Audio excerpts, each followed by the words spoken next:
Hello, Megan. Hello, Michelle. Welcome to the Spicy Brain Podcast. Where we are navigating neurodiversity with curiosity, joy, and radical acceptance. High kick. I like that extra visceral, like a guttural. Right? High kick. Yeah. It's like, just trying something out. Absolutely. So welcome to anybody who's new. We're so happy to have you here with us. It's so much fun to find new listeners, new people who want to be part of our community. We talk about all things neurospicy, neurodivergent. Right now, we're really focusing on ADHD. So those of you guys who are returning, we have been on this book, Your Brain is Not Broken by Tamara Rosier, PhD. Also, I believe you're saying it right because in the audiobook, they finally said her name. Oh. And that's how they said it. Hey. So maybe you were on it. Maybe we have some ESP, ADHD ESP thing going on. I think it must be that. Absolutely. Must be. So this book has been, as you have described it, meaty and mighty. Mighty. Or mighty and meaty. Mm-hmm. Yeah. And so it's we're meaty, finally... but it's also mighty. Yeah. Yeah. It's been we're journey. Down to it kind of has. And I want to talk a little bit about that journey. We've been on her, or at least the audiobook, it's chapter 11. And we've been talking about sort of how she views boundaries. And so she describes sort of that you have this house, and in your house is sort of your most true self, your value system, everything that's all internal. And I'm not necessarily saying it perfectly, but then there's sort of your yard, and you don't let that many people into your house, right? Maybe you don't even let yourself into your house, but anyway, we'll talk about that in a minute. But, and then there's the yard where you would let, people who are going to be respectful and you can invite in, and they're not going to trash you out and pull out your petunias. They're there because you trust them and they know your boundaries. And maybe they might be let into your house once in a while, but they're going to leave whenever they're supposed to. And they're very respectful of whatever it is your needs are. And we've been talking about who are our yard buddies recently. And then today we're going to talk a little bit more about fences. And so anyway, I kind of wanted to get your take because you had a trouble last week with this whole concept of the house and the yard. A bit, I think. It was a little bit just... Yeah, it wasn't sticking. It wasn't really resonating. I mean, it resonates. It's a great analogy and a metaphor for boundaries. And so now that I'm saying this out loud, I was telling you earlier, have you thought about this? And I was like, well, okay, I've processed it clearly in my brain, but the actual thoughts haven't occurred because I haven't spoken it out loud yet. Yes. But now that I'm speaking out loud, I'm thinking to myself, wow, wait, if it makes sense that the house is boundaries, right? The whole idea is we're talking about our boundaries. So does that mean that I don't have boundaries with myself if I don't even go into the house? You don't trust yourself? Yeah. Or that's wild. I haven't asked myself to have boundaries for myself. Okay, so let's just make sure we know what the house is again. Getting a little meta. So it's yours alone. No one is allowed to come in unless you give them permission. It's an intimate space. No friends or family members have the right to intrude on it. You can give permission to enter, but you can ask them to leave whenever you want to. It's your most profound sense of self. You and only you get to choose what happens in this house. You get to decorate it however you wish. You get to pick the colors. So this is the part where sometimes I have trouble with her analogies because I'm what does that mean in actual practical life, right? So how would we translate that to, it's your belief systems, your values. I guess it would be like being in a cult and somebody comes in and says, now you believe this, you have this value system, maybe. I don't know. Maybe I went really, really rogue there with the cult thing. But, this idea of you don't get to decide who you are in a way. Yeah. I think that okay, so my brain is going towards little Rosie And for those of you who are new here, little Rosie is like my inner child. And she's like the 5-year-old version of me. So she's adorable. She is adorable, you guys. I just recently revamped her. I've actually started drawing her. Oh my gosh. Do you know Brian is like, he's got that like kind of smug, I told you so, Megan, because he kept telling me, I kept trying to get Brian, who's a phenomenal artist, to draw for me. Yeah. Mm-hmm. But then he's like, well, no, I don't want to do that. It's like, you should do it. And I was like, no, I'm not an artist. And he's like, but Megan, are you really? And so then and then my stepdaughter showed me how to do it. And I was like, oh, okay, maybe I could do that. You were a great artist, actually. You've always drawn beautiful things, but I get it. You never okay, so how does myself. this relate back to the house? Like, I love the drawing piece too, but how does it relate back to the house in your mind? So little Rosie. So yes, thank you for bringing me back. Little Rosie, I just like all of a sudden wanted to take a nap. Your brain just went, what? Oh, my brain just like wanted to go to sleep for a second. It like wanted just to shut down because I was like on a path, and then having to like turn that quickly just was like, and I just wanted to fall asleep. It's really interesting. Okay, so little Rosie. Mm-hmm. What were we talking about? Let's go back. Okay. Yeah, so we were talking about the house analogy, and somehow that connected in your brain to little Rosie. And then you started talking about drawing and Brian telling you were a great artist. But I don't know how it relates back to the house analogy. I was going to get there. You just have to give me a second, and then I'll make a full... It always comes back. I always do. I go off in left field. Okay. Yes. Okay, can I say something about my boundary right now? Yes. I think I'm feeling stressed because we got started late. Okay. And I'm feeling like I need to text Malia right now and let her know I'm going to be running late. And I don't feel like I can do that in the middle of a podcast, but we're here in the middle of a podcast. And so I'm texting Malia. Hi, Malia, if you're listening. I'm going to be late because my sister was late and now I'm late. Okay. Sorry. Michelle, this is a great boundary that we're having. Mm-hmm. And I'm so sorry that I got us started late today. Sorry, Malia, if you hear this. That's my fault. It was totally my fault. Should we just like do this later? No, we're here. We're doing it. Okay. I just need to. I'm like, we're here. No, like no. Like boys. I just need to like have a minute because there was so many things happening at one time. Okay. I just kind of wanted to go back to this house yard analogy because we're going to talk about fences in a little bit, but I was kind of wondering, before we go to the house, I just want to first talk about the yard because I feel like you and I had a really good conversation about that. I think the house is a little more murky for both of us, and I think that's because we maybe grew up without boundaries.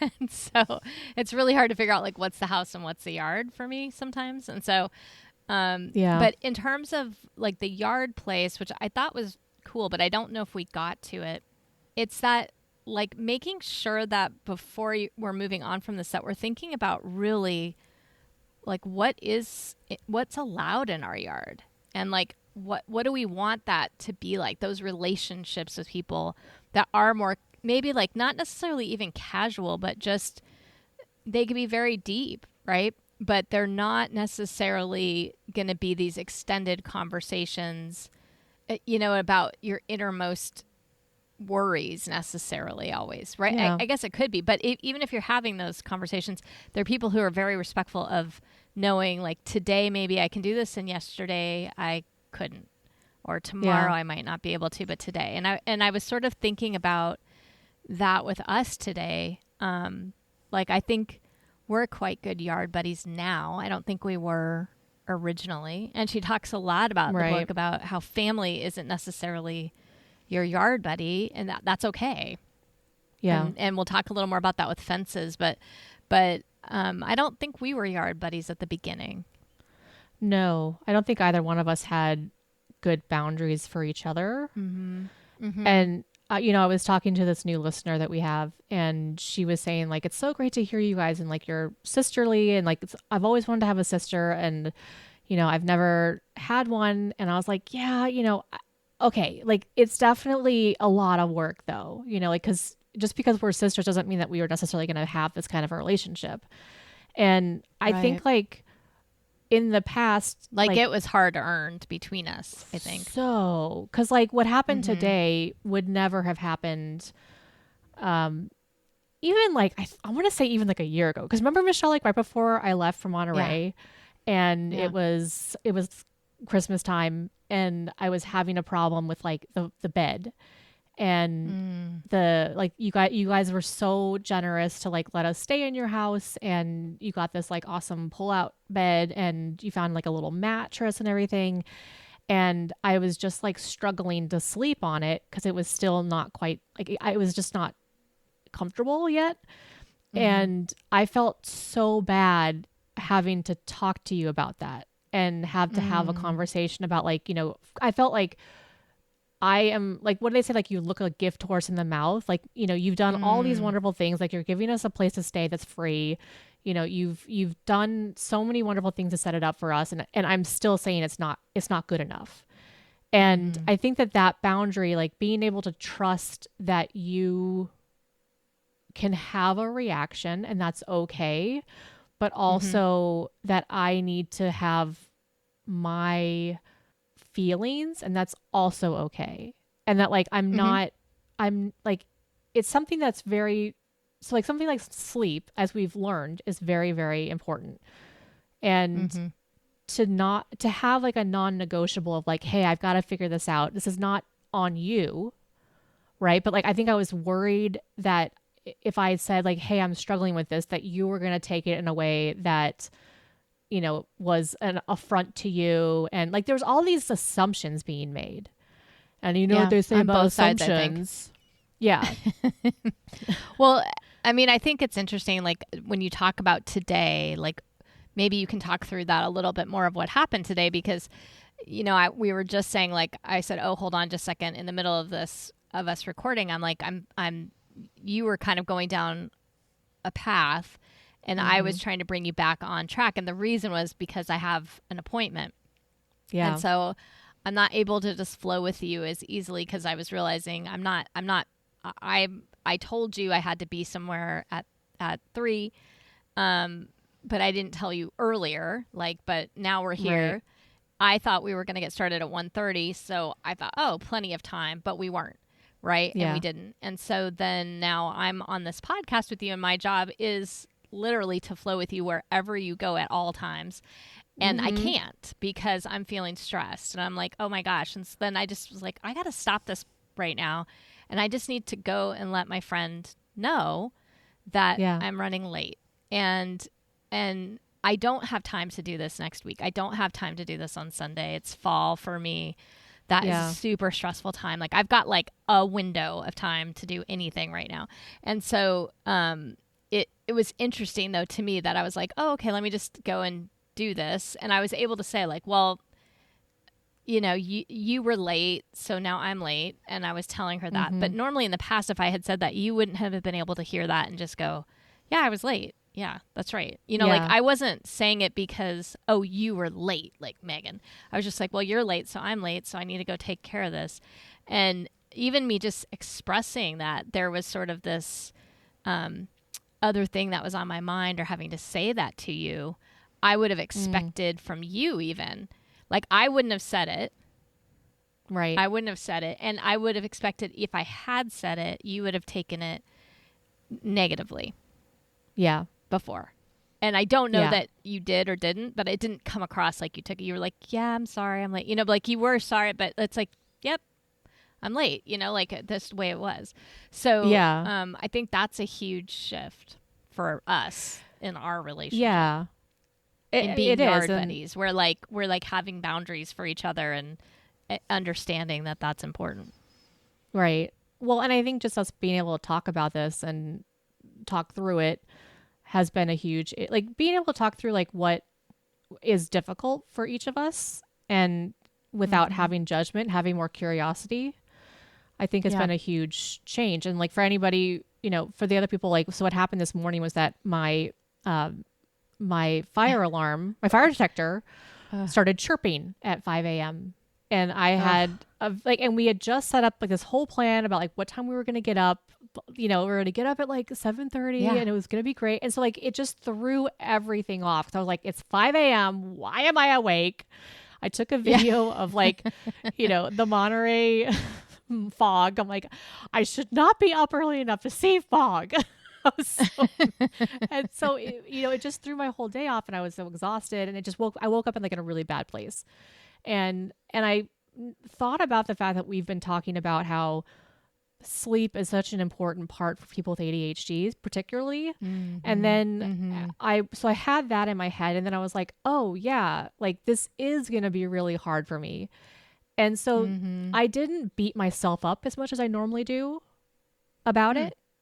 And I think that's why, like, since I wasn't beating myself up, I was like, okay, I literally messaged you as soon as I finally did wake up. Because I was like in and out of sleep all morning, just like trying to recap and trying to like get my sleep back or whatever. It just didn't work. But then I finally woke up at like, I think we were supposed to meet at 1. And I was like, yeah, that seemed reasonable at 9:30 this morning when I saw it. But then I woke up at 12. And then Brian saying, oh, Megan, we got to go get a cashier's check that we've got to do. And I have to do it with him because he's the only one on the account. And like all these other things started happening. And normally in the past, I would have just like walled up. It would have been a Sheldon moment of like panic. And I have to do all these things. But then I think because we've tried it before, like I've gone through this with you a few times. I didn't stress out this time messaging you. I was like, okay, well, I trust that if there's an issue, she's going to tell me. And so I'm just going to let her know. Yeah. And what's funny is there wasn't an issue until you said I have to eat something. Until I have to eat something. So it was actually another half hour. And I was like, well, I should have guessed that. But I didn't. You know, and I didn't even gave myself, Michelle. Yeah. I even gave myself an extra half hour because my first thought was like, oh, okay, I'll do, I was saying I'll be done at 12:30. And I was like, Megan, you're 1 o'clock. And then I was ready at like 1:05, but I wasn't ready at 1 o'clock to go. And it's so funny, like my yard friend who I'm going to, like, we're going to go work out after this, and we had planned it like a week ago, so I didn't want to let her down. But anyway, I was like, hey, by the way, and so I was going to say 3:15, and I'm like, nope, just say 3:30, Michelle, because it's funny to me. And she just messaged right now. So she goes, sure. Can you give me a ride? Like no problems, right? Like at all. Like, awesome. Yes, Malia's a yard buddy too, right? Like so good. But what I was realizing Malia's in the yard. Yeah, she is. And what's funny to me though, is I don't have a thing around, like somebody else being late, but I have a thing about me being late. And part of it, I think, is because we were always late growing up, and I was so embarrassed, and I would be so mortified. And no one else in our family even noticed. I didn't. You know it's what true. I mean? And I was like, oh God, like I would see all the eye rolls of everybody wherever we were going every single time. Like, oh, here come the Mayaduskis, again, late. And so I have a thing around it where it's like not for other people being late with me.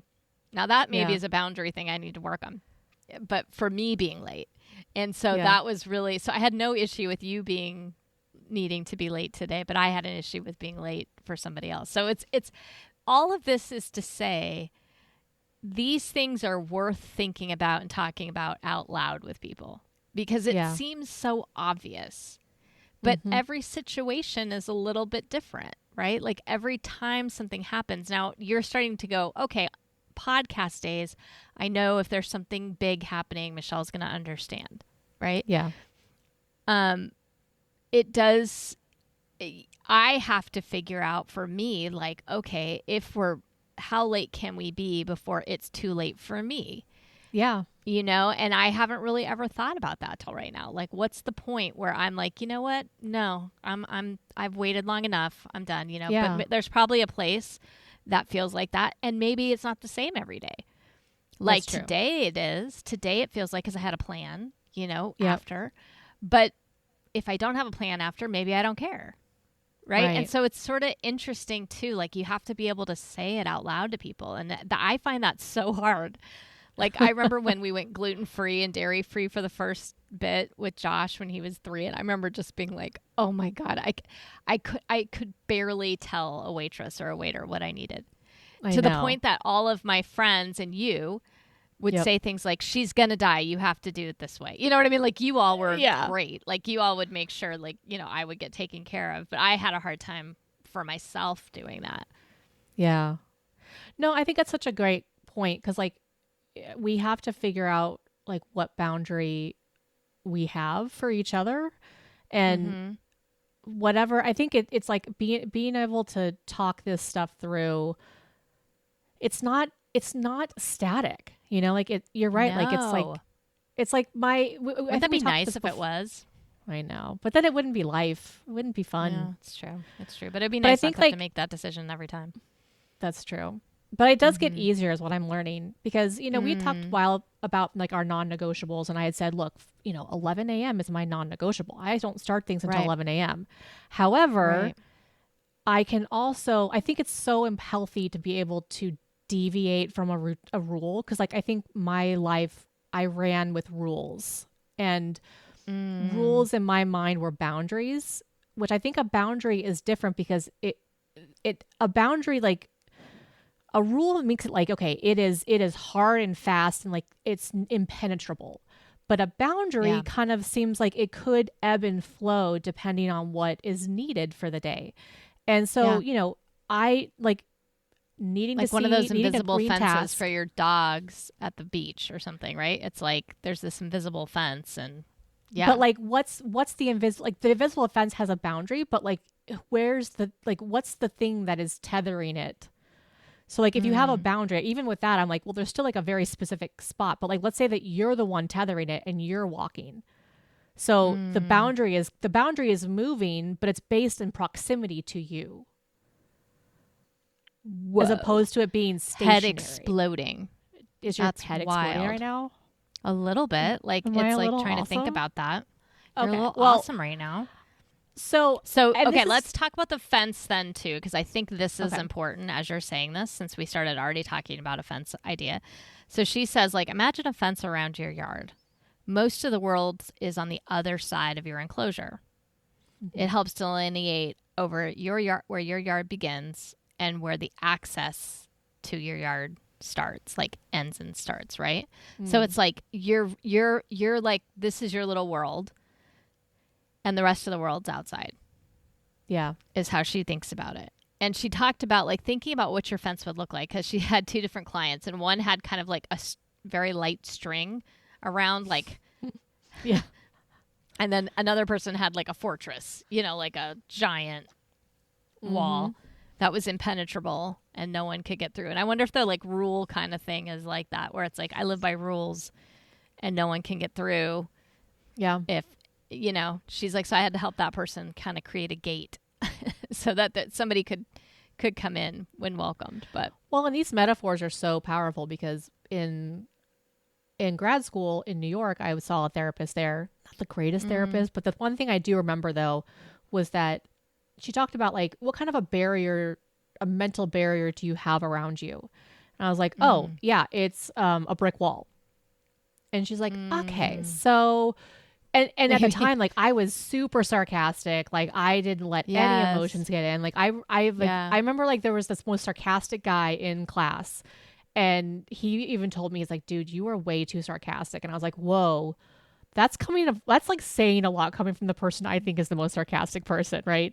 So she talked about like, can you shift from like, can you take down that brick wall and maybe have a membrane, and like a membrane doesn't allow things to get in, but it still allows you to get out. Like our skin is a membrane. Yeah. So like you can still, like things can still get out, but like it really helps it creates a barrier that's not, you know, this impenetrable brick wall. Okay. So I want to get though, like actual examples, because this is the part where it's like all these metaphors are fine, but then I'm like, okay, let's break one down. Okay. So she says in this book that maybe like different people are on the outside of your fence that cannot respect your yard rules, right? Your yard boundaries, whatever the things are you find acceptable. So let's say you've created this magical place that, everyone gets to come and they get to, like, maybe one of your rules in your yard is that everyone gets to have their emotions. Yeah. Right. And if somebody's in your yard that is making fun of other people or doesn't let them have their emotions, maybe they're not allowed in the yard anymore. Right. They're not allowed around your other friends who are respecting that boundary and want to do that. So when I think about it, though, she said sometimes the people, and I thought this kind of blew my mind when I was listening to the audiobook. So like sometimes they're family members, friends, spouses that are on the other side of the fence. And she said, but it doesn't mean that you're angry with them. And I was like, huh. Because I think the only way I had fences or walls up or whatever it is, boundaries up, was like if I was mad. Yeah. If I would get angry, that would like put somebody on the other side of the fence for a while. And then I just wouldn't talk to them. And then, maybe they might come right back to the yard or right back to the house. But I didn't like keep that boundary very well. But it doesn't mean you're angry with them. And it doesn't mean you can't interact with them. And I was like, okay, that's interesting. And then she says, maybe you're bringing drinks to them at the fence. And her specific with this, which I thought was interesting, is you can enjoy the conversation, but you can leave when you need to. And there is space between you and them that provides rest and safety. I can still show love and appreciation and care for those people on the other side of the fence. It's just that everyone's not invited to my yard for in-depth discussions and experiences. And that hit me when I listened to that. Because, I keep telling you she has these little gems that I have to like really, because it's like a little bit, to me, sometimes a little bit too many platitudes or too much, you know what I mean? Too many things that are just a little general. But when she said in-depth discussions and experiences, and I thought, this is where I struggle. Everyone gets to have the same level of in-depth discussion or experience sometimes with me back in the day. And that's something I'm shifting. Like, how do you just go out and have a nice time and don't talk about something deep? I struggle with that. Like, I'm definitely someone who, like, I'd rather have 5 really good friends, 5-yard friends, than 100 fence friends or whatever. Like, I just don't do that well. And, but I think part of it is that it's hard for me to establish that boundary, which has nothing to do with ADHD, but I just was curious what your perspective of that would be. I was thinking that even I could be that person at times, right? Like today, I wanted to go off into my own little world, and you had a boundary of like, okay, no, this is what we're going to do. This is what I need. And so right now I'm kind of like, I'm aware that like I'm a little bit on the other side of the fence in a good way. Like, this is not a bad thing, but like that I'm realizing like I got to rein myself in order to meet your boundary today. Cause like it was on me totally. So I'm noticing like I'm actually stopping myself quite a few times so that I don't go off, and like I don't, like I want to make sure that we respect Malia's time and your time, and I've seen that boundary. So it's like I think had I continued to do what I always do, I think that's where it's like, yeah, I'm on the other side of the fence. You might love me, but like I'm not able to respect that boundary. And in that moment, you still love me and you still care for me, and like we'll always like, but like until I can figure out, okay, you were late, Megan, and this is I'm now telling you what time constraint I have, and if you're not able to respect that, then I have to kind of rethink how I react to you. Whereas like right now, because I think we've been talking about it, I'm in a place where like I'm hearing your boundary and I'm saying, okay, I have to adjust myself. And this is why I feel like ADHD people have to take responsibility at some point. Like I still have all the thoughts. I'm still a little crazy, but like not crazy, but like I'm still a little all over the place. Yeah. But I'm trying to be as respectful to you as I possibly can. Interesting. I'm like, when you're saying that to me, um, it's interesting. It's almost like you put yourself on the other side of the fence. I did. Oh, 100%. Yeah, like I didn't put you on the other side of the fence. You put yourself on the other side of the fence. Yeah. Interesting. Because I knew like, okay, if I don't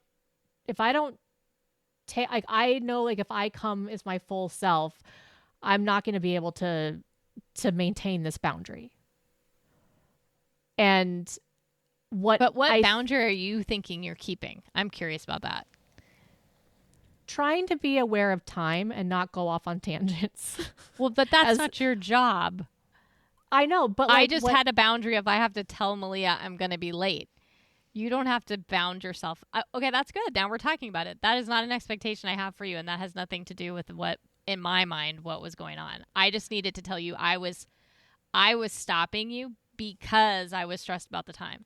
Now I'm not stressed about the time. I'm not going to stop you, and I don't want you to stop. But see, I am stressed about the time because I know you have to meet her at 3:30. And so I'm like, well, I know me. Like, I can keep talking and talking and talking. But I'll stop so, like, you. I have to. But I'll stop. But that's my job in this podcast, is to stop you. Yeah. Usually, right? Like, but or not stop you, but like rein it in or try to make sense of it or whatever. But that's interesting, though. Yeah. What was interesting, and this is what I think it all kind of comes back. So I do have a thesis. Oh. Eventually.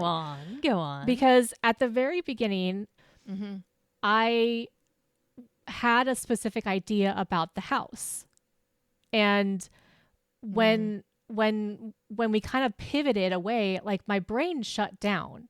Yeah. And it was really interesting to feel that and be like, what is that? And so, okay, here's my thesis.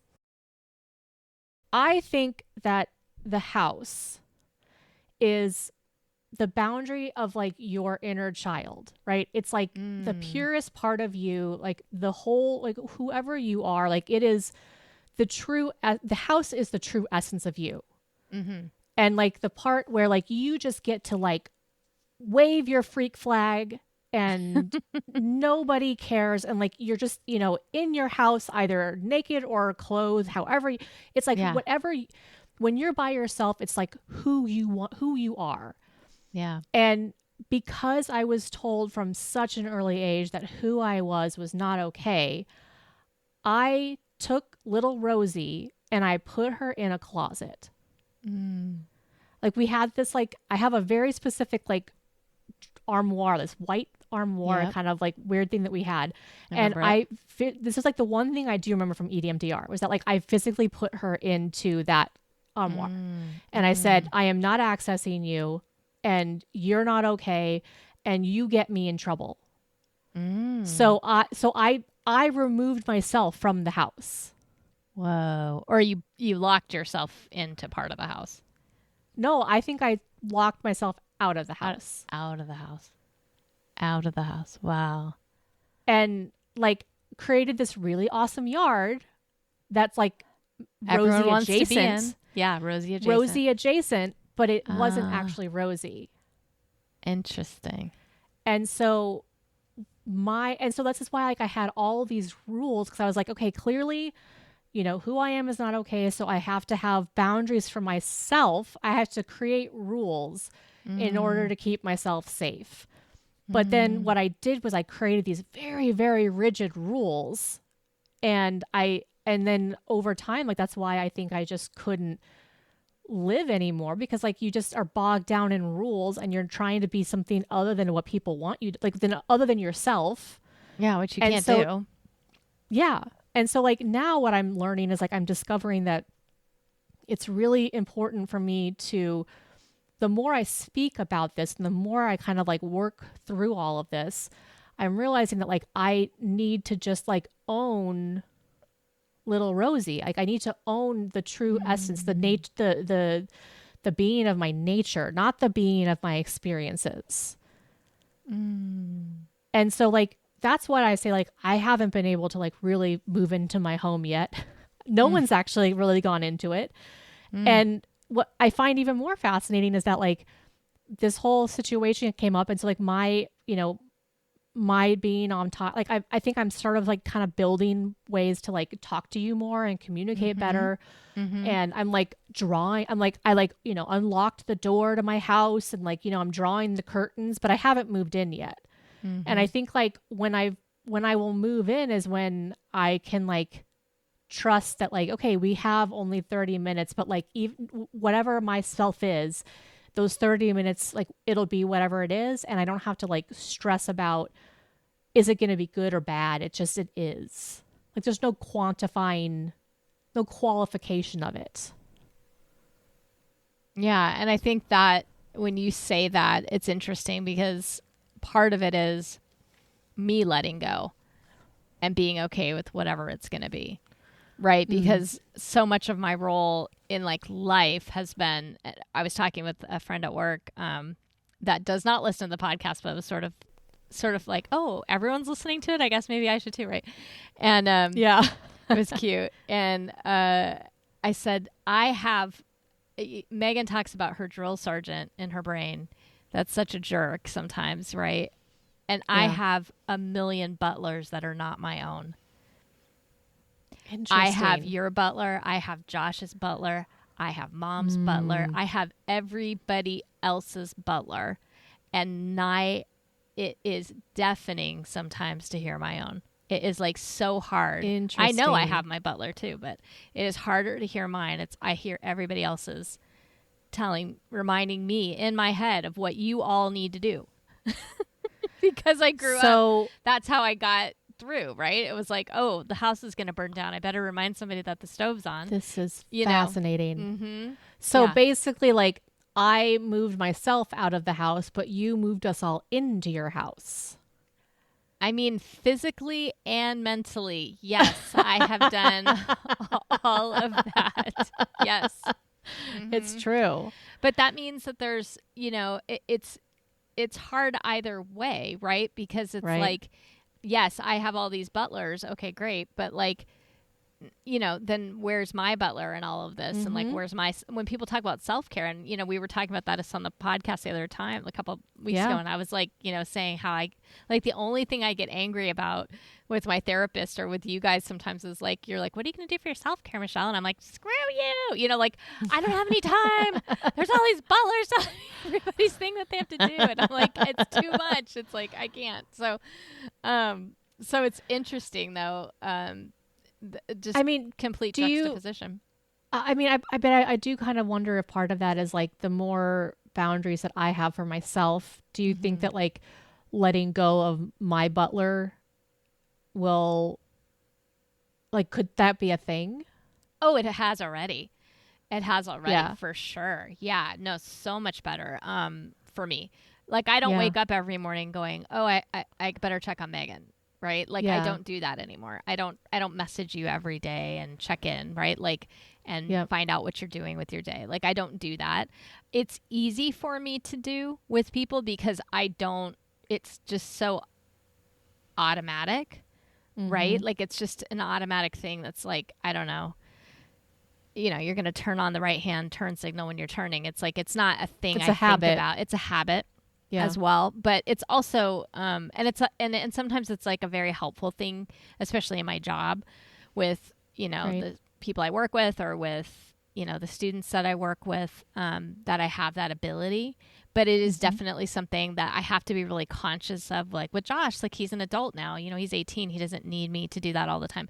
You don't need me to do that all the time. And that is, I think you asked me at some point, what how's that feel? And I was like, relieving, and it does. I don't think it would have 2 years ago, like before I did EMDR, because it was such a huge part of my identity.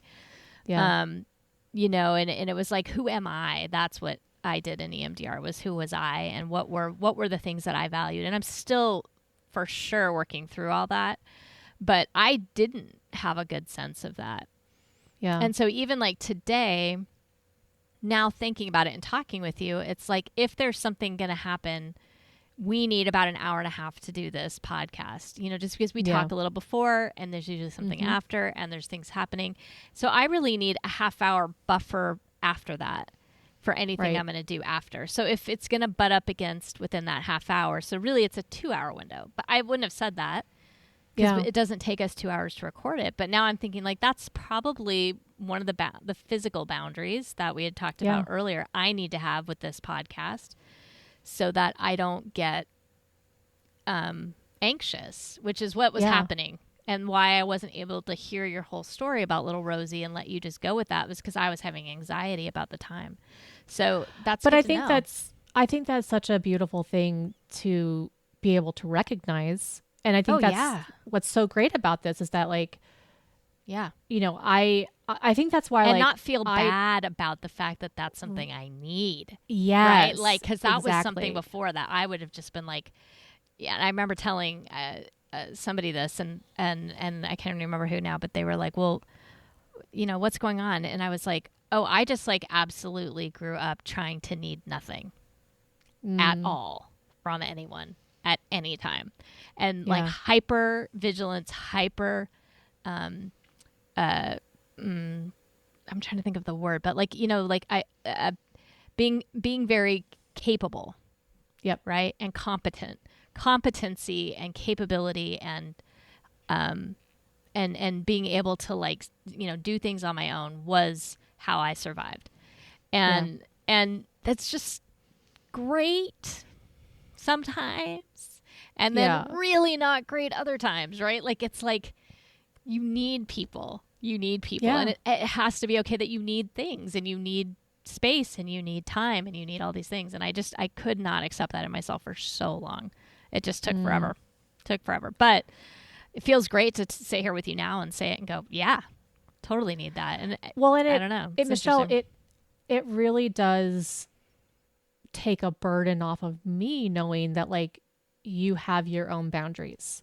Because like today, like I think that was the only thing, like, when we were texting and trying to figure out if you're like, yeah, we have an hour. And I was like, is that really long enough? And so that's why I was thinking, like, oh, we could do it at a different time. Like, is an hour really long enough?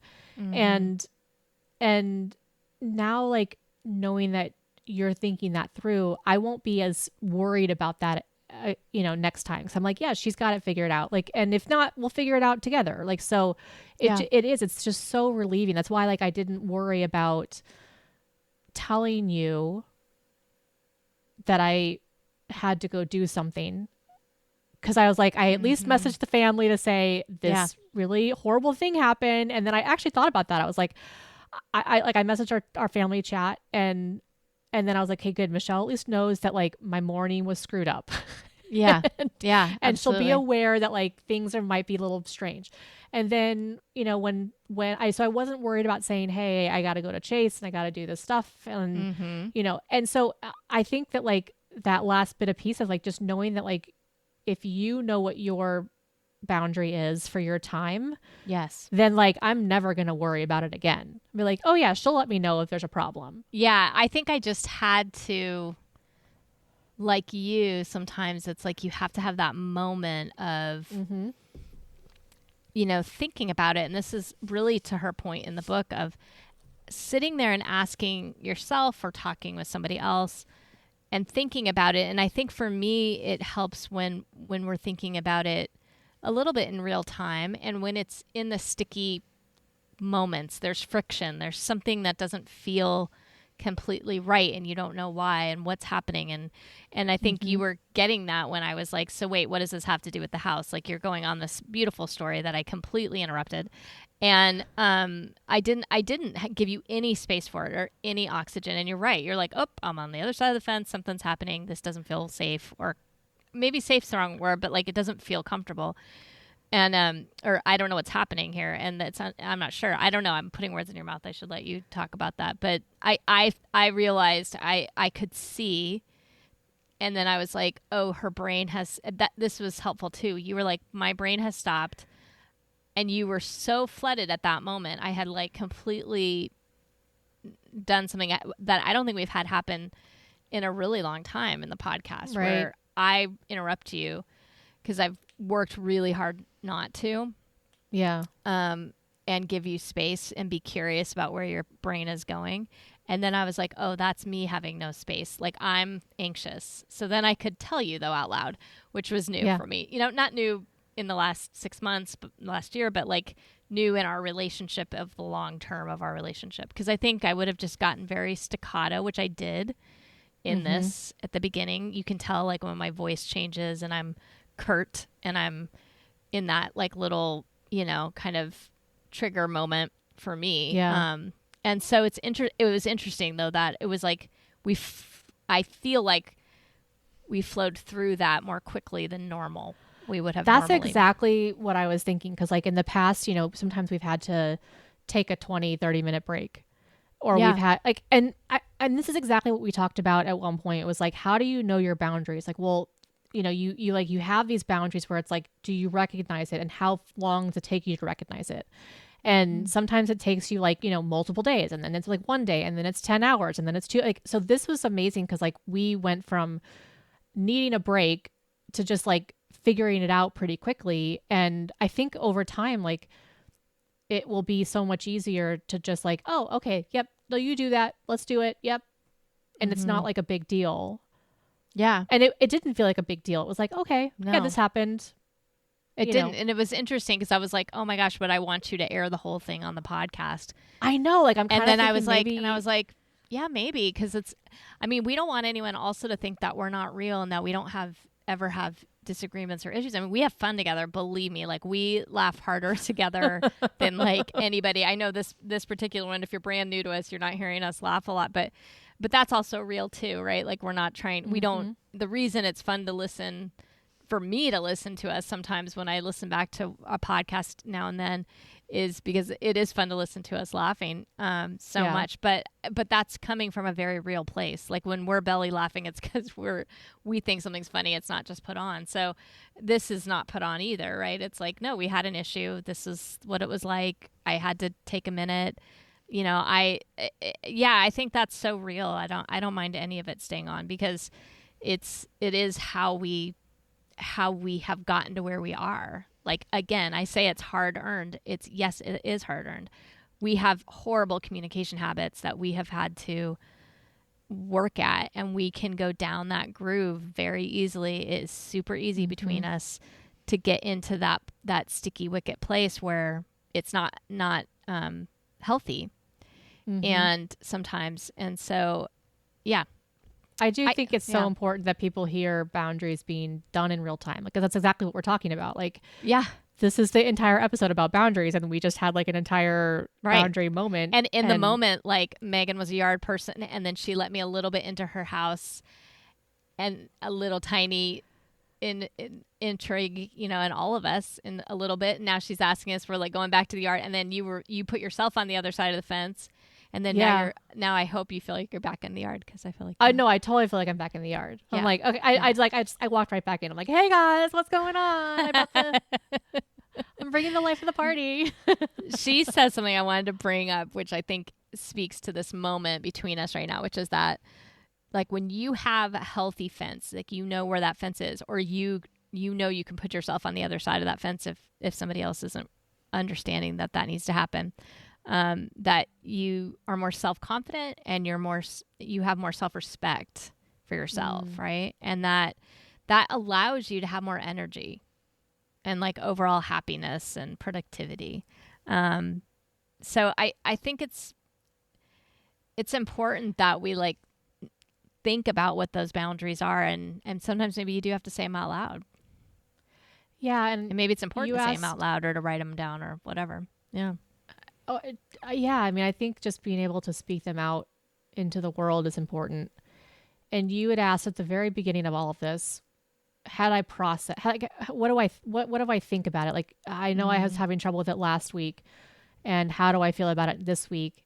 And I truly think that at least right now anyways, I think that the house is representative of your self-worth and self-respect. And yourself, like just you being you, and bringing the people, like the only people who get to be in your life are the ones who love and cherish your true authentic self. That you don't feel like you have to put on a mask, or you can just be, you can have a meltdown, or you can also have like a belly laugh, like, and those are the people that you want to spend time with, because life's too short to be with people who are expecting stuff from you that you don't need to be there with. And isn't it strange? I love how you said that like self-respect and what you value about yourself. And isn't it interesting too, though, how when people take off their masks and they are their most authentic self, how easy it is to love them. Oh, yeah. Like when someone loves themselves, it's amazing how easy it is to love and how much love they get. And I just think when I was watching something, which I never do, I never see this usually, but I was woken up the other day by some teenage boys at 1:00 in the morning, and I did not get back to sleep until like 4:30. And so anyway, I was, looking at stuff and talking to my AI chat and all these things, right? And then all of a sudden I was like, oh, okay, I'm just going to watch this show. And it ended up being the last one. And then it went on. It was like a Hulu thing or something. And so like it went on to like a old Keeping Up with the Kardashians, which is like just something I don't usually watch. But it's 3:00 in the morning and I'm like, can't sleep yet. Maybe this will help. Don't know. And because I don't find them interesting. Like I find them actually really horrible to watch. Yeah. But one of the things that I found with them at that time, I don't know that it's the same now because I don't know anything about them, but was how unclear the boundaries were between the mom and the daughters. And I know for people who watch this all the time, they're probably laughing at me because I've never watched it. So I didn't realize, I guess like it was like watching a train wreck or something, right? But it's easy to like pick on them, I think. And sort of, I don't know, kind of have opinions and judgment of them. And I was thinking like the more they were masking who they really were, the more you didn't like, or I didn't like watching them or like them. You know what I mean? Yeah. And it was a weird feeling. And I thought, I wonder if this is just like I'm seeing something in myself almost that I don't like or something, right? Because like, why would you have such a strong reaction to people you don't know? Yeah. I don't know. It was interesting, but I felt like they were very masked. They were very on guard with each other. They were very mean to each other. Very mean to each other. Very mean. And the one who was trying to have a boundary, they were like, they would have like a feeding frenzy on them if they tried to have a boundary. And that was one of the things she did say. So I thought the Kardashians was a good one for me of realizing like people in your life who aren't going to respect your boundaries might still be your family. And it's okay to put them on the other side of the fence. Yeah. And you don't have to be angry about it, which I think most of us that I know, like friends of mine and myself, like when we try to make that boundary, it's so uncomfortable to do it. You only can do it with like really strong emotions at the beginning. Yeah, because like sometimes. you don't think to, well, I think in general, we don't talk about stuff until we're angry about it. And then that's the worst time to talk about it. Yeah. Which is why this has been so interesting to have us talk, and we're not like, we're just talking about our lives and like we're having these great discussions and there's no emotion, like there's no heightened emotion happening about it. Yeah, that's true. Right. We're not doing it because we're upset with each other. Today was interesting because I was feeling like anxiety, but I wasn't angry. Right? Like I wasn't upset with you. I just was like recognizing in real time the reason I was stopping what was beautiful about our podcast, which is your brain being super creative and going all over the place. But the reason I was having trouble doing my job on the podcast was because of something I was experiencing. And so anyway, the whole point of it is I think I'm realizing that like if a cameras had been following us around back in the day before we had done all the work that we've done, would it have been that different?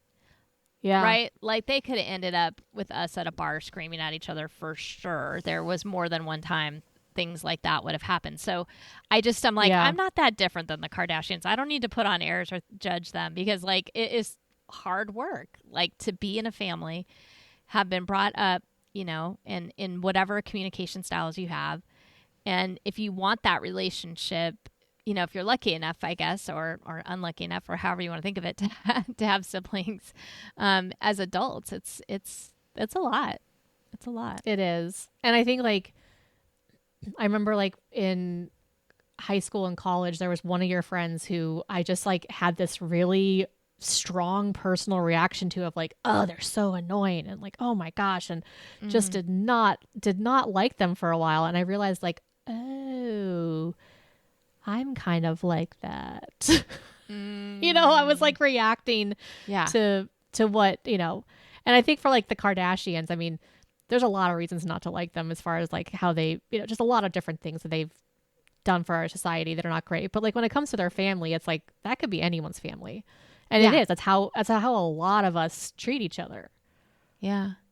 And I think when you have ADHD, or many people in your family probably might have it, if one does, right? Since it tends to be sort of genetic, that, not having those clear boundaries taught to you necessarily, in addition to whatever normal family dynamics would be going on. And having society tell you these horrible things as well, like piling on. And I think you've used that term a lot, piling on. And like, how do we not pile on?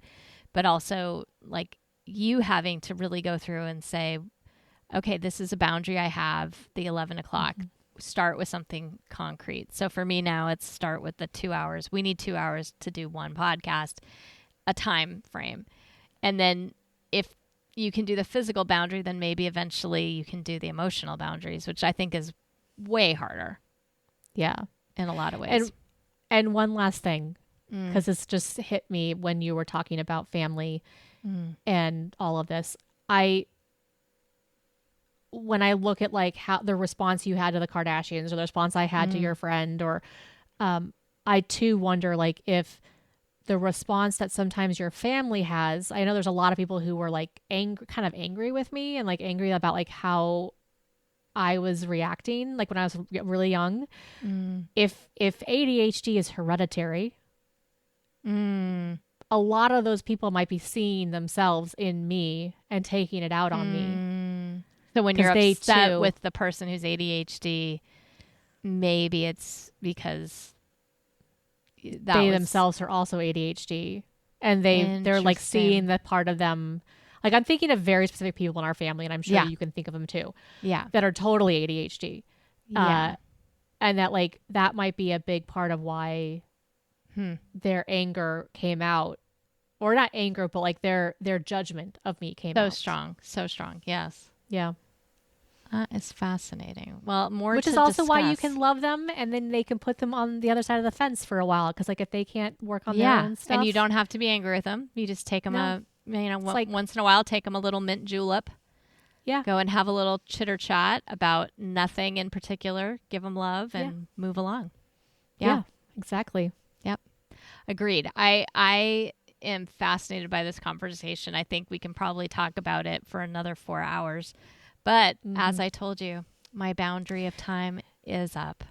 You got stuff to do. I got stuff to do. Go have fun. Malia, I hope you have a great time. Oh, I love you. I love you too. Bye. Bye.